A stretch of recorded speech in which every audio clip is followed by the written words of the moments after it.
Welcome back to the Vandy Sports Podcast. I'm Joey Dwyer here from Memorial Gym after Vanderbilt's 94-81 win over Jackson State.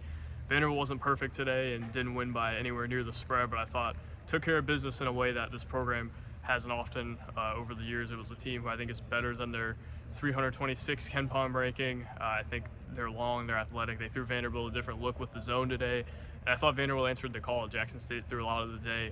Dared Vanderbilt to shoot it from three based on its early season percentages. Coming into the day, had shot 21% from three. Today, shot 42%, made 16, made more than it had in any game previously by halftime today. It made 9 in the first half. I think the most it had made was 8 in any other total game. So there's a big step for Vanderbilt today. I thought Tyler Nickel was a lot better. I thought his best game. I thought it was A.J. Hogarth's best game. And I don't know if it was Vanderbilt's best game. I think it's a game that maybe look at it and say, man, it kind of hurt some of the net. They were 14 points short of the spread, and I think that does matter. But also, if Vanderbilt's hinging on this game for its tournament resume, I think you got problems, right? Vanderbilt's going to have to start winning games by a little bit more than this, and it has in the past. It beat Maryland Eastern Shore by a ton. I think the SEMO game and this game, though, have to be kind of outliers when it's all said and done. I thought Vanderbilt was good enough today, though, to give you a convincing case that it's going to continue to roll in the right direction. It's kind of a letdown spot, right? A Saturday afternoon during a football slate where you're playing against a team that's long and athletic and it's throwing you a different look. Vanderbilt, I thought, came and took care of business, though. I thought there was a span where the game was kind of out of hand and it was going to continue to get out of hand, but Vanderbilt took some bad shots and didn't get as many stops as it should have. And I think the 81 for Jackson State, on the other hand, is a little deceiving, though. Vanderbilt held them to under 40% on the day, and I think was better defensively than it had been. I think it's played its best 2 defensive games in the last 2, which we're only 4 games in, but I think says something about maybe their trajectory. And I think guys are playing better basketball than they have in the past, namely Chris Magnon, who had the 2 big dunks today. I thought he was a big story. But overall, I think the biggest story today, Vanderbilt finally makes a bunch of shots, and they needed that to happen. I thought they got good looks. They got guys in rhythm that were open, and the zone made that a little bit easier, don't get me wrong, but still, Jason Edwards hit a few, Tyler Nickel hit a few. Everybody seemed to kind of get their own today. They had 5 double-figure scores, and they scored 94 points. That's going to have to be the recipe, right? Because they got out-rebounded. They had some real foul issues. Devin McLaughlin fouled out of this game, and I thought their foul number was almost astonishing in a sense. I think they had 19 fouls on the day. But also, they were able to overcome that because of their offense, and they haven't played anywhere near a complete game yet. I think Cal was the closest they had to it, and their shooting certainly wasn't good enough. But overall, better today than it has been outside of that Cal game, better than the SEMO game, and I think even in some senses better than the Maryland Eastern Shore game, but just because of the shooting and the shot making. That's what they needed to show up today, and it did, right? They come out and win a game by 13 points. I don't think you're ever super upset about that. It's probably not going to help their net, probably not going to help the KenPom, but it's good enough to keep them above water. 4-0 for the first time since 2018-2019 is not anything to slouch at, and I think we've got to look at that and say, man, they beat a Power 5 team in there, and they've had 2 games that you're not super excited about, but also 2 games that are wins, and that hasn't always been the case for this program, especially recent memory. So I think Vanderbilt's got to take some heart in that, and I also think there's better basketball ahead of them than they showed today. I think there's better basketball behind them on Wednesday. They're still a work in progress, as Mark Byington said a few days ago.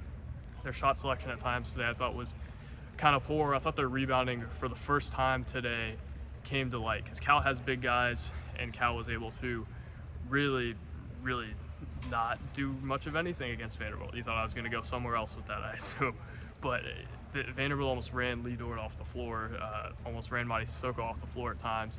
Didn't quite do that today against 2 bigs with a lot of weight, and I think Mark Byington was kind of trying to get to the bottom of that post game. Like, there's a lot more weight than size, and Lee Dort's got some weight to him, but those guys were able to throw it around in a way Vandy hadn't really seen. And I think a big key to this too is Jalen Carey playing better basketball.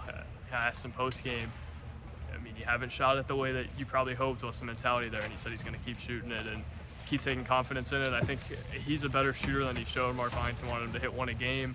Hasn't hit 1 on the season so far through 4 games. That's going to be something that unlocks their offense a little bit too. I think he's a better passer than he's shown, a better shooter than he's shown. But with him, it might take some time, and as well as MJ Collins, who I think was better in stretches today, but really has not made a whole lot of shots and has really just been on the floor for his defense at this point. Alex Hemingway, I think, is an interesting story to follow as well heading into Charleston, which is going to be a big test for this team, right? That's kind of a barometer here because I don't think Cal is awesome. I think Vanderbilt played a good game against Cal and gave you an idea of what it could be, but also Charleston's going to give them a real test. I think they might face one of the better teams in the tournament on Thursday in Nevada. You're going to see Miami at some point probably. Maybe you'll see Seton Hall. There's going to be a big testing phase as Mark Byington kind of goes home in a sense to what was his first paid Division I gig, right? He was a GA at Virginia, went to Hargrave Military, and then College of Charleston's kind of where he really got rolling on the coaching trail. Going to be interesting to see kind of what that homecoming looks like for him, but more interesting to see what this team looks like there because I feel like a lot of guys are playing better basketball than they did even a week ago, but also they're still so far from a complete product, and I think today showed that with them not winning this game by 30 because they easily could have won it by 30. It wasn't anywhere close to what the final margin indicated for a lot of this game. I think Vanderbilt was a team that should have won this game by a good bit more, and I think showed signs of being a team that can win this game by more. They moved the ball. They got into shooting pockets. They defended, obviously kept Jackson State under 40% from the field, under 40% from three, but they put them on the line 30 times. And that's something that's not going to work consistently. They let them out-rebound them. I will say, though, Vanderbilt continues to win the turnover battle. Still only 9 turnovers today. I think only 2 in the second half. And Vanderbilt scored 25 off of Jackson State's 14. So there is a lot to like today, but also team's far from a finished product. And I think the biggest negative today, bigger than the rebounding, which I guess the first time it really showed up, final score is a big thing too. This thing is going to come together, but Vanderbilt's going to have to start blowing some of these teams out, and I think it's more than capable of doing so. There's a good point raised to me post-game. It's not a young team by any means, one of the older teams in the SEC based off minutes played. It's a young team in terms of the way they are coming together, right? There's a lot of old guys who played elsewhere, but this team at some point has to learn how to put their foot down and win this game by 20 or 30 points, and that's going to be the difference between it getting to the tournament and not, perhaps. I think SEC play is going to be interesting. That could break it. That could make it as well, but your metrics are really, really going to be helped by going and beating Citadel by 30, going and beating Austin Peay by 15, things along those lines. If Vanderbilt can do that, then it's in a much better spot than it is right now, and I think it has capability to do that, but today, all it really had going for it was the shot making and the passing. We'll see what it can do moving forward, though. I think the rebounding is going to be a thing to follow, especially after today. That was a big story, I thought. I thought the fouling was a story as well. There's a lot of weight down there, so you kind of give them the benefit of the doubt, but it's also Jackson State, right? A team that's ranked in 300s of KenPom. Vanderbilt's got to be better on the interior than it was today. McLaughlin had 10, was fine. Thought it was probably his worst game at Vanderbilt so far.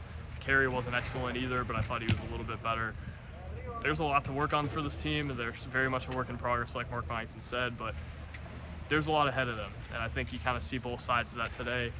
We're going to see a lot more of that in Charleston, right? We're going to see how far along they really are at this point, and that'll be an interesting test for them. I'll be there covering, so make sure to follow at Joey_DWI on Twitter, and subscribe to the VandySports.com YouTube channels for more post-game. Normally we'll have 2 or 3 on here, but today just me for a smaller game. So looking forward to the rest of the year, and subscribe to VandySports.com, subscribe to the YouTube channel, and get on the board. Thank you guys for watching. God bless, and we'll talk soon. Peace.